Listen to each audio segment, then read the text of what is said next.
বৈষম্য বিরোধী ছাত্র আন্দোলনে আব্দুল জব্বার নামে এক শিক্ষার্থীকে হত্যা চেষ্টা মামলায় আন্তর্জাতিক অপরাধ ট্রাইব্যুনালের সাবেক প্রসিকিউটর ব্যারিস্টার তুরিন আফরোজকে 4 দিনের রিমান্ড দিয়েছে জিজ্ঞাসাবাদের অনুমতি দিয়েছে আদালত। আজ মঙ্গলবার Dhaka additional chief metropolitan magistrate Zakir Hussain আদালত শুনানি নিয়ে এই আদেশ দেন।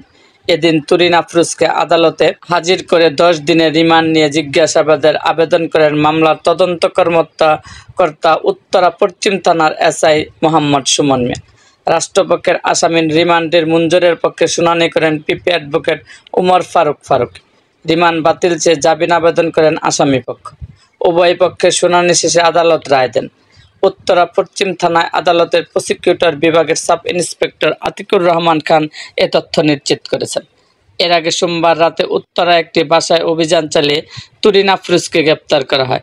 মামলার বিবরণ থেকে জানা যায় 5ই আগস্ট দুপুর 12টার দিকে আব্দুল জব্বার উত্তরা পশ্চিম থানাধীন ঢাকা ময়মনসিংহ মহাসড়কের উপর বিএনএস সেন্টারের সামনে গুলিবিদ্ধ হন। ঢাকা মেডিকেল কলেজ হাসপাতালে চিকিৎসা নেন তিনি। গত 27 মার্চ উত্তরা পশ্চিম থানার সাবেক প্রধানমন্ত্রী শেখ হাসিনা সহ 50 জনের নাম উল্লেখ করে এবং 100 থেকে 150 জনকে অজ্ঞাতনামা মামলাটি করেন। এজাহার নামীয় 30 নং আসামি তুরিন আফরোজ। এরকম আরও ভিডিও পেতে এবং রাজনৈতিক অঙ্গনের নানা ঘটনা ও ইতিহাস জানতে আমাদের মুক্তাগাছার ইতিহাস মিডিয়া ইউটিউব চ্যানেলটিকে সাবস্ক্রাইব করুন এবং পাশে থাকা বেল আইকনটি বাজিয়ে দিন।